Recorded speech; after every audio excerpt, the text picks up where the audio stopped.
Hello दोस्तों, स्वागत है आपका हमारे चैनल टॉपर्स चॉइस में। तो दोस्तों, जैसा कि मैं आपको बता दूं, हमने अपने पिछले साइंस के लेक्चर में जाना था matter in our surroundings chapter में कि मैटर क्या होते हैं, मैटर की प्रॉपर्टीज़ मैटर की क्लासिफिकेशंस और मैटर की स्टेट्स। तो दोस्तों, मुझे उम्मीद है कि आपने उस वीडियो को देखा होगा। अगर नहीं देखा तो आप हमारे चैनल में जाके उस वीडियो को देख सकते हैं।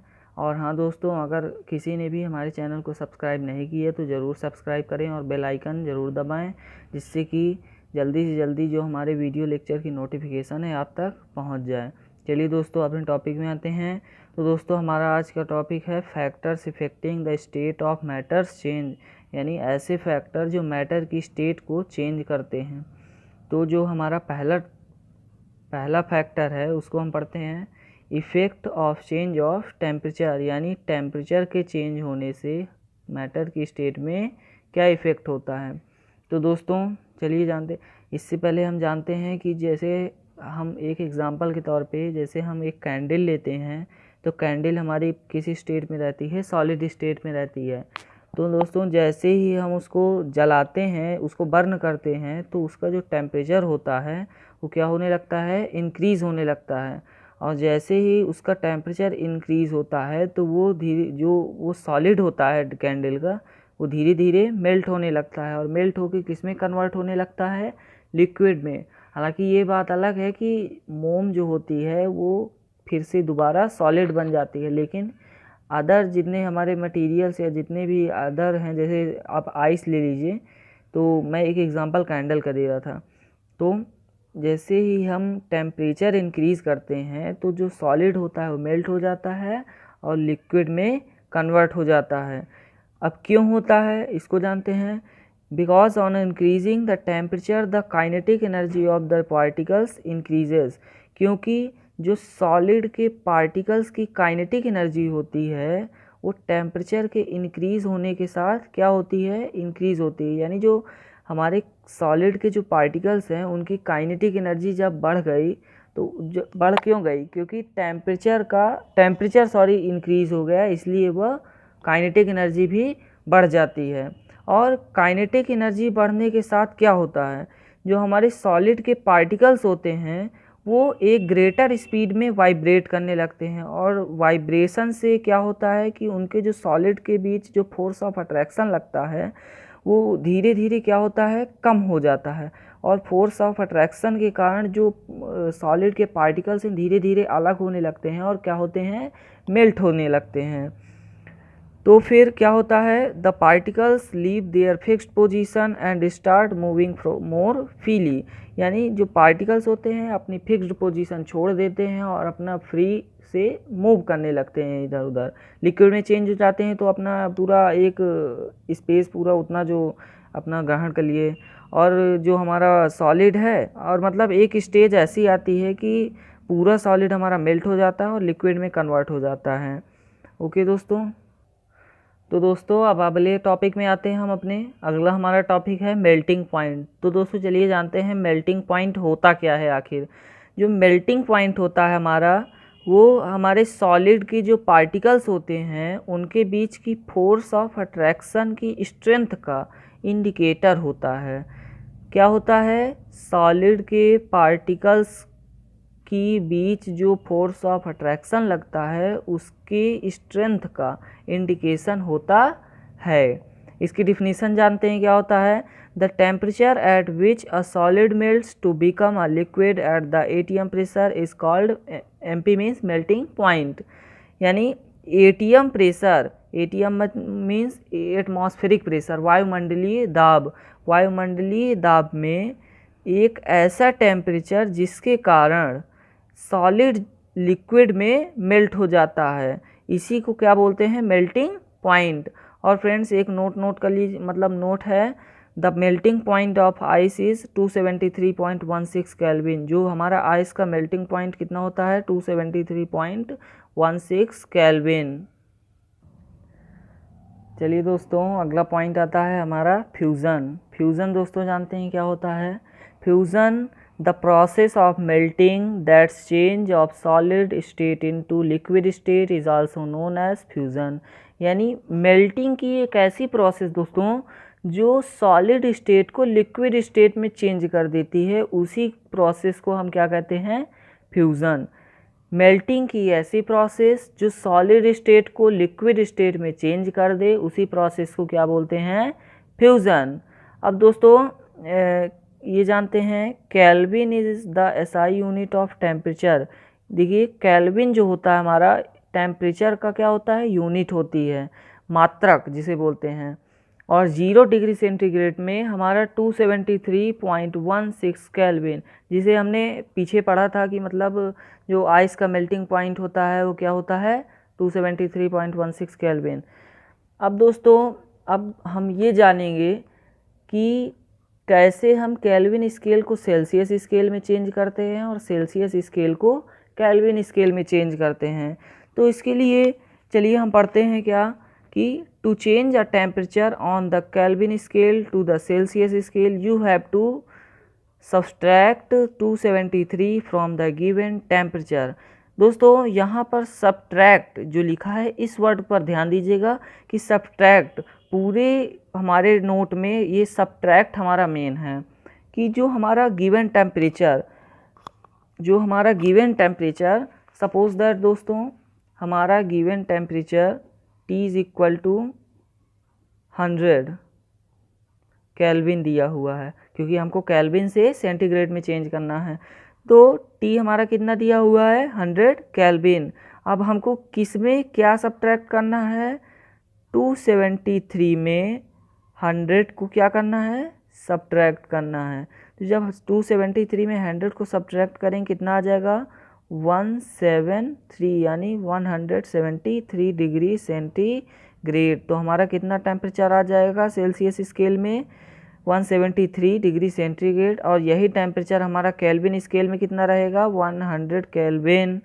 अब दोस्तों जानते हैं अगला कि to convert a temperature on the Celsius scale to Kelvin scale. यानी अब अभी तो हमने केल्विन से सेल्सियस में जाना, अब हम जानते हैं सेल्सियस स्केल को केल्विन स्केल में कैसे चेंज करते हैं। तो क्या है? You have to add 273 to the given temperature. यानी हमें ऐड करना है। इसमें हमने क्या देखा था? सब्ट्रैक्ट करना है। इसमें क्या करना है? ऐड करना है। क्या ऐड करना है? Given temperature. किस में ऐड करना है? 273 में। अब देखिए दोस्तों जैसे हमारा इसमें टेम्परेचर चलिए हम मान लेते हैं 100 डिग्री सेंटीग्रेड सॉरी। तो क्या ऐड करना है और किस में ऐड करना है? हमें किस में यानी 273 में क्या ऐड करना है? टेम्परेचर ऐड कर दिया दोस्तों। तो कितना आ गया? 273 में 100 ऐड करेंगे 373 केल्विन। तो देखिए अगर हम केल्विन में स्केल देखते हैं तो हमारी कितनी आ गई? 373 केल्विन। और यही सेंटीग्रेड में स्केल देखते हैं तो कितनी आ गई? 100 सेंटीग्रेड। दोस्तों जानते हैं 100 सेंटीग्रेड जो होता है वो वाटर का एक बॉइलिंग पॉइंट होता है जब पानी उबलना स्टार्ट होता है।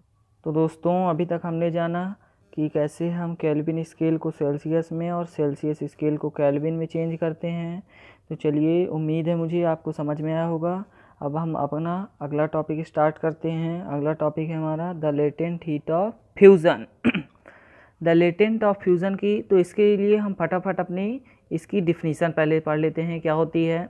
तो दोस्तों डिफिनीसन है the amount of heat energy that is required to change 1 kg of a solid into liquid at atmospheric pressure at its melting point is known as the latent heat of fusion. यानी the amount of heat energy यानी heat energy का एक अमाउंट that is required to change 1 kg of a solid.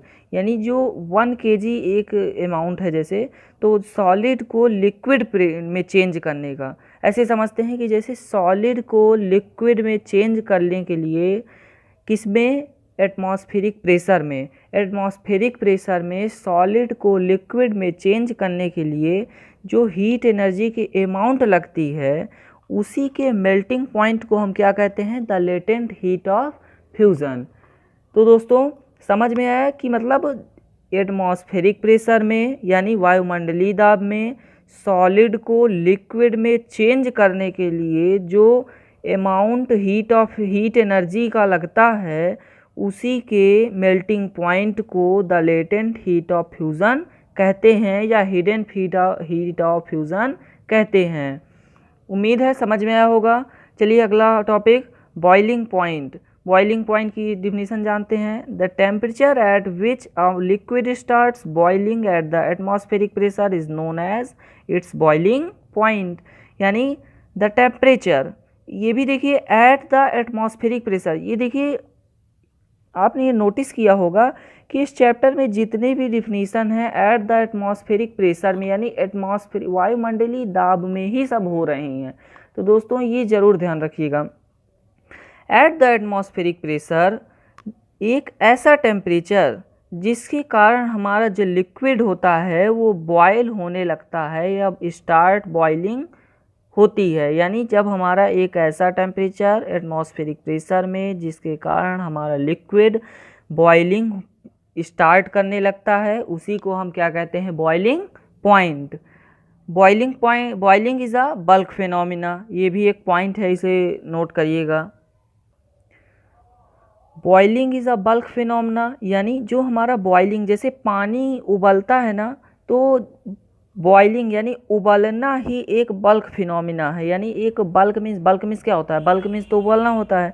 इसी एक word को हम boiling, एक बॉइलिंग पॉइंट हो गया, और बल्क मीन्स एक पॉइंट उबलना हो गया। इसी को boiling is a bulk phenomena, यानी बॉइलिंग एक बल्क फिनोमिना है। अगला पॉइंट जानते हैं। Particles from the bulk of the liquid gain enough energy to change into the vapour state. यानी जो हमारे उबले हुए पानी, जो हमारा बॉइल्ड वाटर होता है, उसके जो पार्टिकल्स होते हैं उनके पास एक इनफ एनर्जी होती है चेंज इनटू वेपर स्टेट, यानी वेपर स्टेट पे चेंज होने के लिए उनके पास इनफ एनर्जी होती है जो हमारा बॉइल्ड वाटर होता है। समझ में आया दोस्तों? अगला टॉपिक हमारा है लेटेंट हीट ऑफ वेपोराइजेशन, यानी वाष्पीकरण। वेपोराइजेशन को हम बोलते हैं वाष्पीकरण हिंदी में। लेटेंट हीट तो आप जानते हैं कि हिडन हीट, यानी एक छुपी हुई ऊष्मा वाष्पीकरण की। तो दोस्तों चलिए इसकी डिफिनीशन जानते हैं। Particles in steam that's water vapour eight 100 degree centigrade यानी 373 Kelvin have more energy that water at the same temperature because particles in steam have absorbed extra energy in the form of the latent heat of vaporization। तो vaporisation समझते हैं क्या होता है कि liquid state को gaseous state में change करते हैं जब, तो उसी एनर्जी जो लगती है उसमें, लिक्विड स्टेट को गैसियस स्टेट में चेंज करने में जो एनर्जी लगती है at the temperature in 373 Kelvin, इसी को हम क्या बोलते हैं? वेपोराइजेशन, वाष्पीकरण। यानी ऐसे समझिए पूरी एक डिफिनीशन कि लिक्विड स्टेट को गैसियस स्टेट में चेंज करने में जो एनर्जी लगती है at the temperature of 373 Kelvin 100 degree centigrade जिसे बोलते हैं, तो इसी एनर्जी को हम क्या बोलते हैं? वेपोराइजेशन। अगला पढ़ेंगे हम सब्लिमेशन टॉपिक। तो सब्लिमेशन की definition, a change of state directly from solid to gas without changing into liquid state is called sublimation. यानी एक ऐसी स्टेट की चेंज जो डायरेक्ट सॉलिड को गैस में विदाउट चेंज इनटू लिक्विड, यानी बिना लिक्विड स्टेट में चेंज किए हुए डायरेक्ट ही सॉलिड को गैस में चेंज कर दे, इसकी प्रोसेस को हम क्या बोलते हैं? सब्लिमेशन। और यही अगर उल्टे में हम पढ़ें, यानी उल्टा क्रम में पढ़ें, तो गैसियस स्टेट को सॉलिड स्टेट में चेंज करने without change in liquid state, vice versa, इसी को हम क्या बोलते हैं? सब्लिमेशन।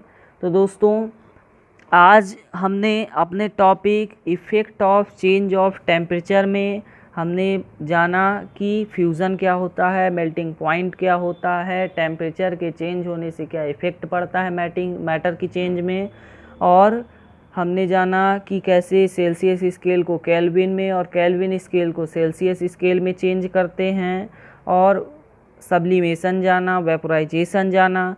तो चलिए दोस्तों अब हम अगले पार्ट में जानेंगे effect of change of pressure, यानी प्रेशर के चेंज होने से हमारे मैटर की स्टेट में क्या चेंज होता है। तो दोस्तों उम्मीद है आप आज की मेरी वीडियो आपको पसंद आएगी। अगर आपने हमारे चैनल को सब्सक्राइब नहीं किया है तो तुरंत ही सब्सक्राइब करिए और बेल आइकन को दबाइए, जिससे आप हमारी हर नोटिफिकेशन आप तक जल्द ही पहुँचे। चलिए दोस्तों, आज के वीडियो में बस इतना ही। मिलते हैं कल नए टॉपिक के साथ। धन्यवाद। If you like the video, then press the like button and don't forget to subscribe our channel and press the bell icon also. Thanks for watching.